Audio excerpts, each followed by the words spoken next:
The buzz of activity in the post-9/11 Big Apple is easy to see.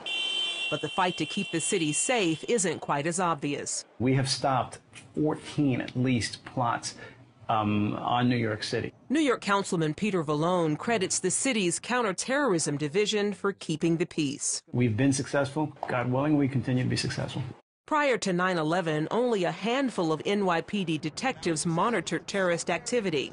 Today, hundreds are on the job. We've got officers throughout the world in terror hotspots out there looking to see how what's happening affects New York City. This focus remains because al-Qaeda and other extremists remain obsessed with attacking infrastructure, like railways, subways, passenger ferries, and roads and bridges. We're still under the threat of terrorism here in New York City.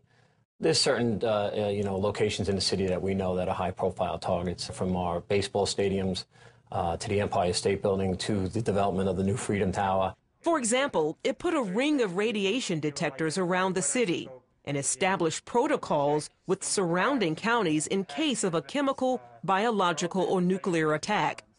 Cities across the country see this sophisticated effort as a model for stopping such attacks. With the technology, we have technology now where you have cameras that will alert you if a bag has been left too long. That camera a scene will be programmed into it. So when something new enters that scene, like a bag for a certain amount of time, it will then alert you. And we've actually have taped evidence of how it's picked up a bag and then the bomb squad has come out.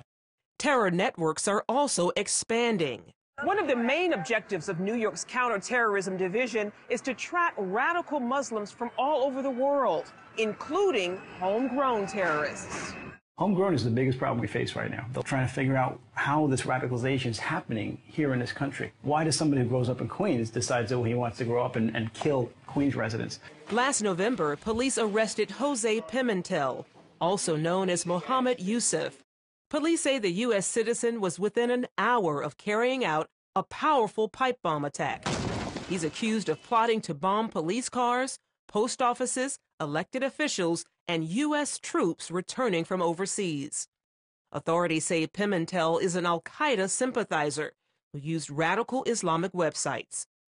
The suspect was a so-called lone wolf, motivated by his own resentment of the presence of American troops in Iraq and Afghanistan, as well as inspired by al-Qaeda propaganda. He made even some of his like-minded friends nervous by his extremism. Meantime, the department has run into major challenges, including clashes with federal authorities. One of the things we learned after 9/11 was that there was a huge failure of communication and cooperation between all levels of government, between the city, state, and feds, between different agencies at those levels.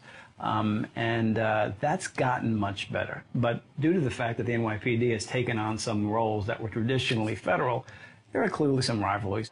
Despite the differences, Vallone says the counterterrorism division must focus on enemies committed to destroying America. They're thinking about hitting us all the time. Right now, as we're talking, they're plotting to kill us. So the more police personnel we have in every city thinking about this, the better. Charlene Israel, CBN News.